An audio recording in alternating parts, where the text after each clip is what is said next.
Yeah,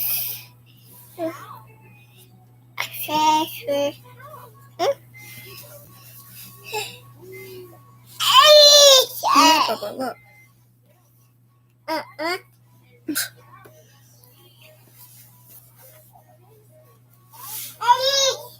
Sorry, don't mind my son. He's only one. He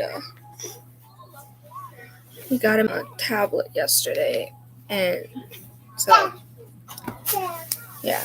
But as you guys can see to the title, excuse me.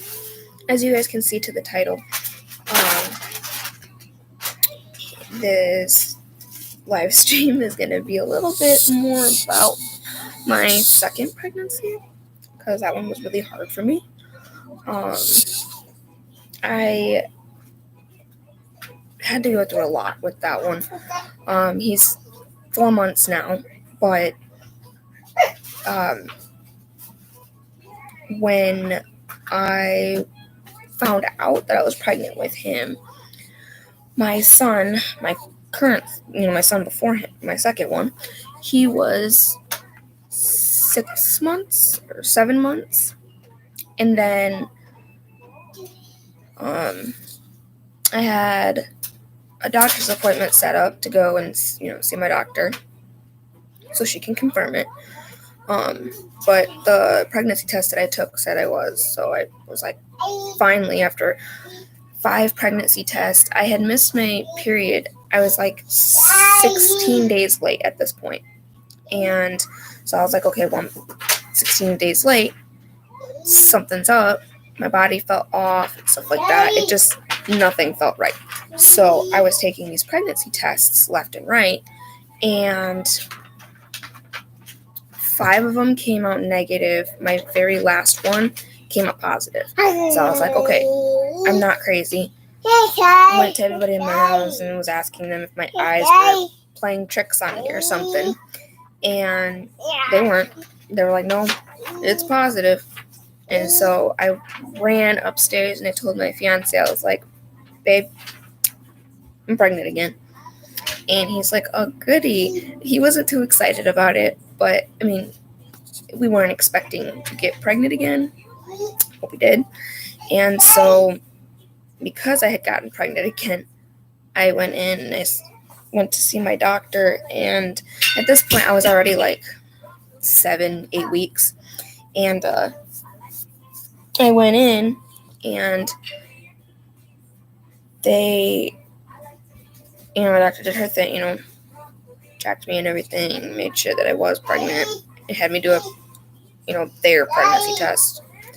And they're calling on my phone. They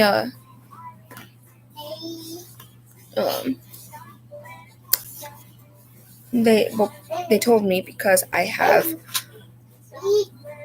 a 6-month-old and I'm having them so close together, I had to have shots every week. I had to have my cervix checked every 2 weeks, and because of that, I had to go to 2 different hospitals, because the one that I was originally going to, they don't do that. So I had to go, they don't have that special equipment, so I had to go to somewhere else.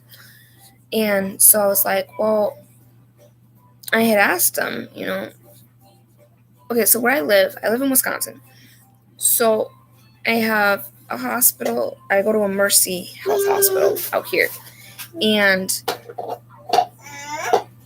the one that I was going to originally, they only did certain things, because that's their minimal stuff for their equipment would allow them to do. And so then I had to go all the way to Illinois. I had to go to Rockford to do the cervix check every 2 weeks. So that was on every other Wednesday. And then my shots were every Friday. So every Wednesday and every Friday, I was constantly going back and forth between every other, it was crazy. But then when I hit 22 weeks, they told me, well, your cervix hasn't changed, and we don't think it's going to change, so don't even worry about coming back. Because I was supposed to keep going until I was 20. I think I was supposed to keep going until I was like 25 weeks or something like that. Or something, 26 weeks or something. But they told me, don't worry about coming back. You're good. So I didn't have to go back. And they're like, the other ones that we scheduled, we'll just cancel. I was like, okay. So they canceled those ones out for me. And then I was still going every week in to the one place to get my shots, which those started at 25 weeks? 20 weeks? No, those started at 16 weeks. Or 17 weeks, which sucked. They hurt real bad. I don't want anybody to ever have to go through that, because they stick the needle in, but then they have to slowly inject you, because if they inject you too quickly, you'll get a lump, and then you'll be like an air pocket, basically. Nova, get over here, please. Thank you. So there'd be like an air pocket. I didn't want that, because where they had to do it, they had to give you the shot in your butt. I didn't like that. I hated that. But I had to get that done every single week, and that sucked. But then on top of that,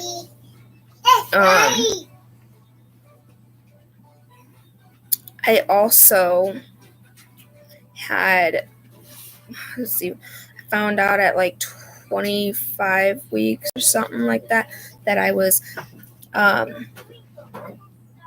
I had gestational diabetes, which sucked. You only get this when you're only pregnant, so it sucked, and it was not fun at all. I had all kinds of issues with that. My sugars would be up, my sugars would be down, my sugars would be perfectly fine some days. It was bad. I mean, it wasn't like my sugars were bad. It was bad because I had to constantly keep poking myself. I didn't like that. I hated poking myself. But then they also told me that I needed to do insulin. Well, I'm pregnant with a baby. I'm not doing insulin. So I took it upon myself to not do it. My baby came out perfectly fine, perfectly healthy. I was fine and healthy. And they're like, it's not because of what you're eating, because I showed them what I've been eating, and they're like, it's not because of what you're eating. And you don't eat a lot of it. It's probably because of the baby. So basically, he was making my sugars go all funky. And which can happen, I eat fairly healthy. I don't eat out very often, maybe like once a month, maybe twice a month, if we're lucky. I always cook from home. I don't really deep fry anything in any kind of oil, unless it's like hash browns or something like that, but I don't deep fry anything. Everything is either baked or cooked on the stove with very little oil, and if it is oil, it's olive oil, because my dad, he's got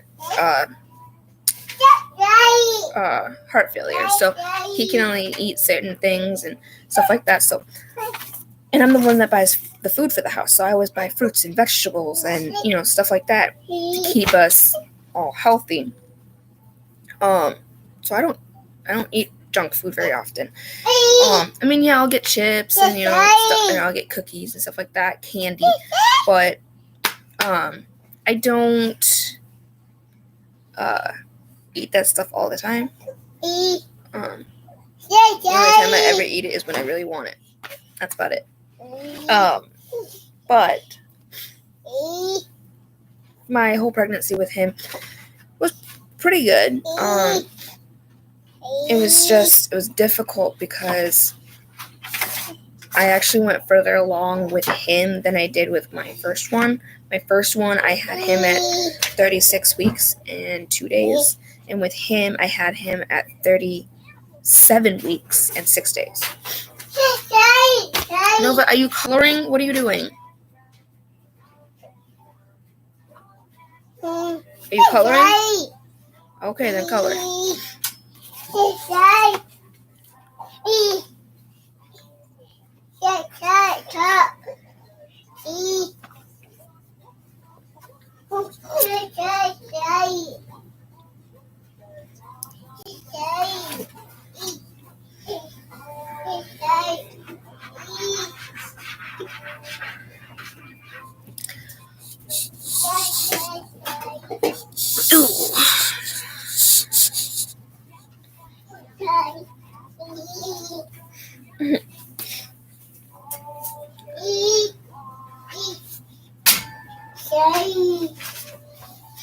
But yeah.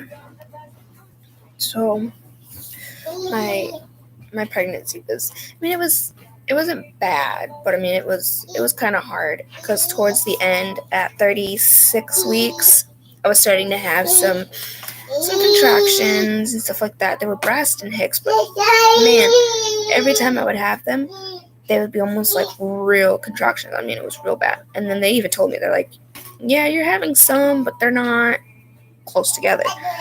I was like, okay. And they're like, you're not even dilated. So I was like, okay. I just wanted to come in and be safe. And, then I'd rather be safe than sorry. And, end up having to go into labor while I'm at home and, everybody's asleep. I didn't want to worry. I don't have to worry about that.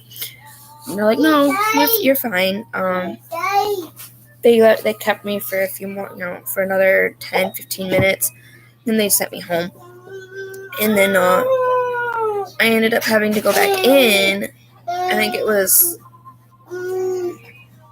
36 weeks and like 3 days because he wasn't moving at all. He was moving during the day, very little, and then after that he just like completely stopped moving, which was very odd because normally he was still moving. So I went in and I was like, I asked him, I was like, I told him when I went in, I was like, is everything okay with him? Like, I'm kind of concerned. Like, he hasn't been moving. And they're like, well, did he move during the day? I was like, maybe once or twice. But he kind of stopped after that. And then I told him, I was like, I've been having a lot of pressure in my pelvis area. And they're like, well, yeah, that's pretty normal. You're getting closer. So he's, getting into position. And I had a doctor's appointment with my doctor. And when I went in, she's like, well, what we'll probably do is we'll see you on a Wednesday because I was getting closer to my time to have him. She's like, well, we'll have you come in on a Wednesday and we will do the stress test because I was doing stress tests. I finally got to that point where I could actually do stress tests because I didn't do that with my first one. But I was doing stress tests, to see if he was doing okay and whatnot with him. And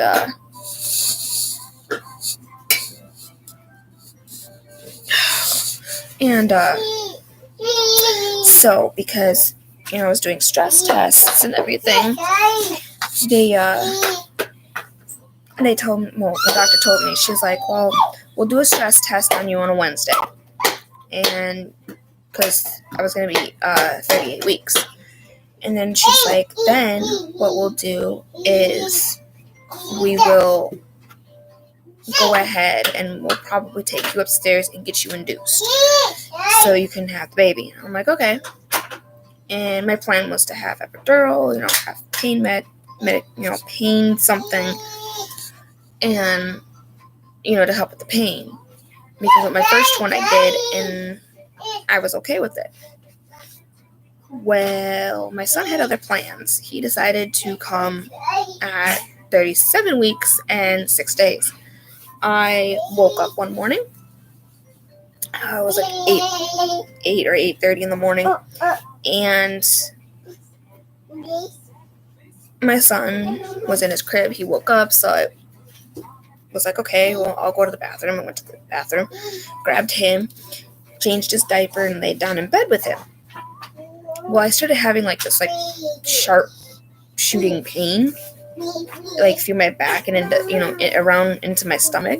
So I was like, okay, well, I guess I'm not going to sleep. So I brought him downstairs and I had his pack and play set up at the time. And so I put him in there because I was like, well, if I am having contractions and I am going into labor, I'm not going to try and chase after him. So I put him in there, and then my dad and his fiance left at this point because she had a doctor's appointment at like 9 or 9:30 in the morning.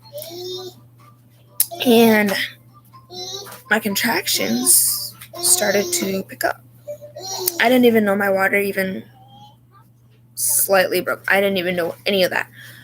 So I was like, okay, well, my contractions are starting to pick up because at this point, I'm having a hard time breathing. I could tell. So, Nova, no. No. So, what I ended up doing was I was trying to breathe. I called my dad. I think it was, my dad. I called my dad, and I told him, I was like, I'm in labor, and I hope she gets, I was like, I hope she gets done quickly or soon. And she did. She got done fairly quickly, and they rushed back here because I was here at home. So they rushed back as quickly as they could. Of course, my dad's Jeep at the time. My dad's Jeep was not letting him go any faster for some reason. So my dad was like, we're going to have to take your vehicle once we get back. I was like, okay, that's fine. So we get in, they get back here. Ashley my dad's fiance grabs her overnight bag because we made an overnight bag for her. I had an overnight bag. Kind of. Not really. It was a night bag. I didn't have anything in there for myself. I had stuff for my son in there. And so I was like, okay. Shh. So I was like, okay, well, I will,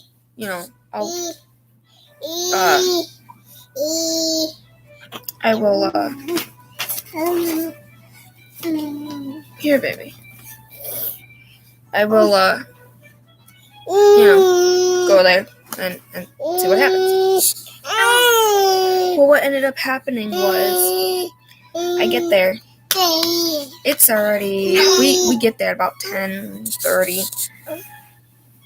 And my dad's fiance goes in and tells him, hey, my stepdaughter needs a wheelchair. She's in the car. She's in labor. They come, they're like, okay, they'll bring out the wheelchair and everything. And I get into it. I did not have a mask with me. So I get inside. They get everything situated. They give me and her a mask. They tell me, go ahead and put it on. I put it on. As I'm waiting for the nurse from upstairs to come downstairs, I couldn't breathe. I ripped the mask off my face. I was like, this is not happening. I was getting mad and frustrated and just angry. I was just done with what was going on at the moment. And so, of course, I could tell that it was almost that time to, because he was almost there. Why do you keep calling for me? Because I'm right here.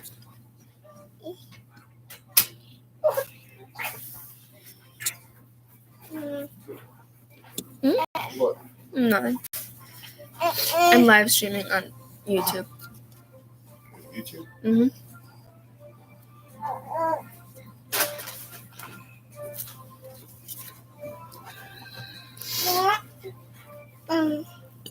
But yeah. You look like you're happy. Oh.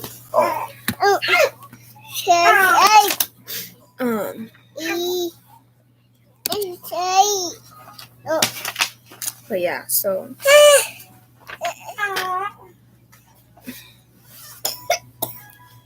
he legit almost just got me in the face with the pencil.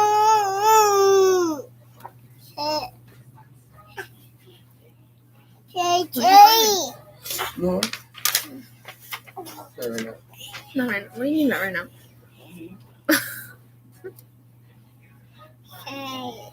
He's got the belly band for the gun. This is the one I ordered off Wish. It fits.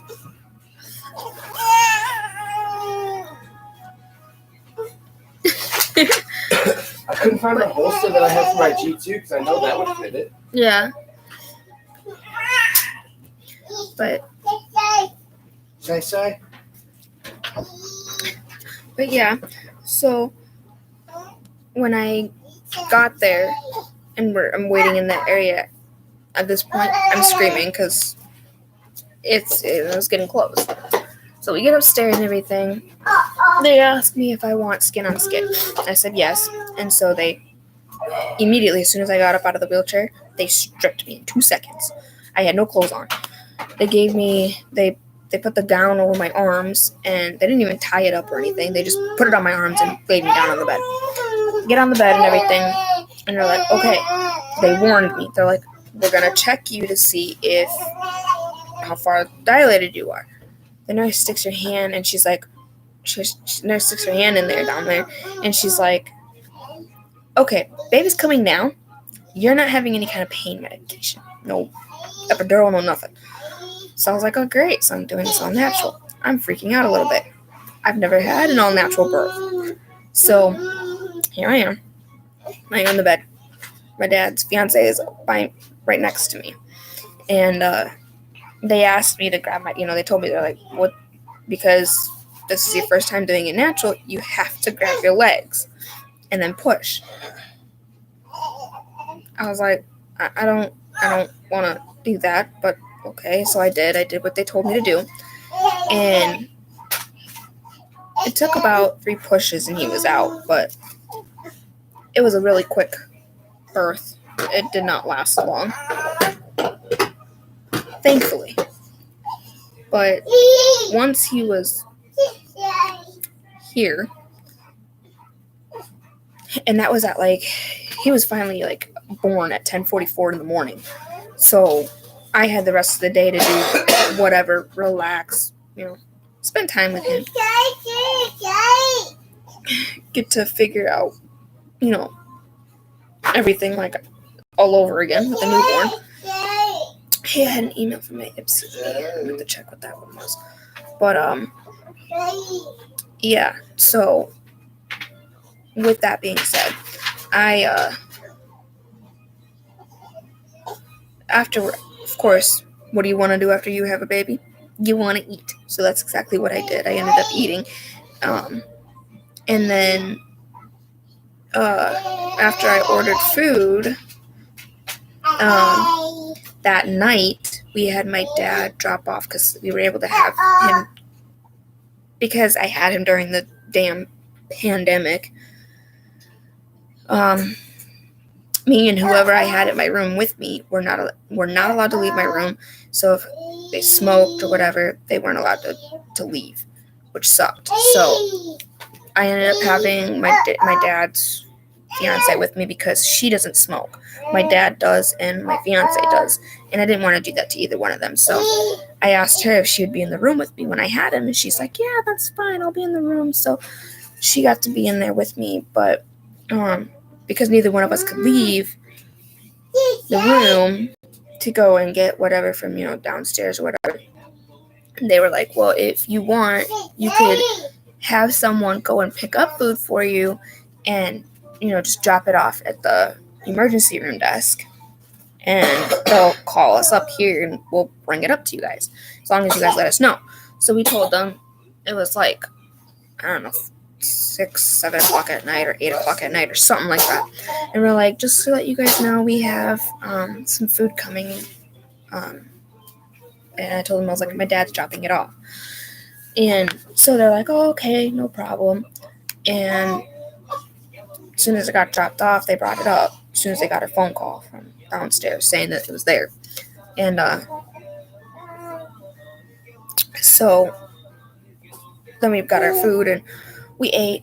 And the next day, that next morning, I think it was, or that afternoon or whatever, after he got circumcised and everything like that, and they checked him one last time. They checked him over one last time. They checked me and make sure everything was all good, and I was feeling fine and everything. And they're like, okay, well, we'll get you guys this paperwork all situated, and then you guys can go. So they got him signed. I don't know why they do this every time. They get his paperwork ready, set up. He's already signed out. Now it's just a matter of getting my paperwork together to get me signed out so I can go home. I had to fill out this paperwork before I left, though, and it was for his birth certificate stuff. Got that all situated. Went ahead and left. But like after they got everything situated and everything, they brought me because I had stitches because he tore me. I think I had 9 stitches total. It would have been more because it would have been 10 because there was one more spot that they needed to get, but I was like, just leave it. I was done with the stitches. Because I could feel it. I could feel everything. Even though they numbed me, I could feel everything. I didn't like that. I hated it. It hurt bad. That part hurt real bad. So because of that, they were like, well, okay, no problem. She's like, just warn you that when you go pee, it's gonna hurt because that cut is open. It's an open wound. I was like, it's fine. I don't care. I was like, I can push through it. I just had a baby. I think I can handle it. I mean, it did burn very little. It wasn't that bad though. Not as bad as pushing a baby out. But I mean, I did it 2 times, and I'm happy with my boys. And now he's 4 months and is healthy. But after I had him, though, we had a roller coaster of a ride for a while there. He was seeing his pediatrician like every week, either once a week or twice, sometimes even 3 times a week, just because he was not gaining the weight that he needed. I was breastfeeding at the time, and because he wasn't gaining the weight that he needed, I had to do supplement.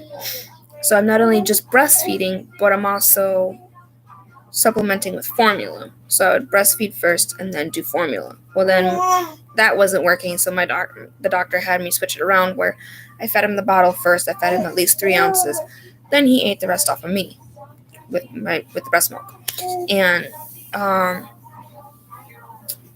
that worked for a while, but then he started drinking more of the formula and not wanting the breast milk. So I was like, well, I don't know what to do there. So I was like, well, forget it. He didn't like it anymore. So I was like, well, we'll just stick with the bottle formula feeding.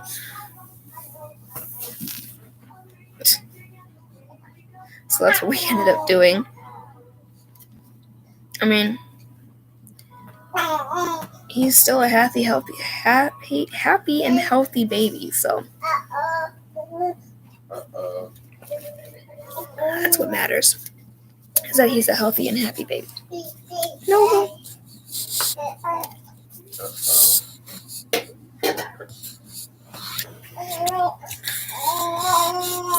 We'll get you.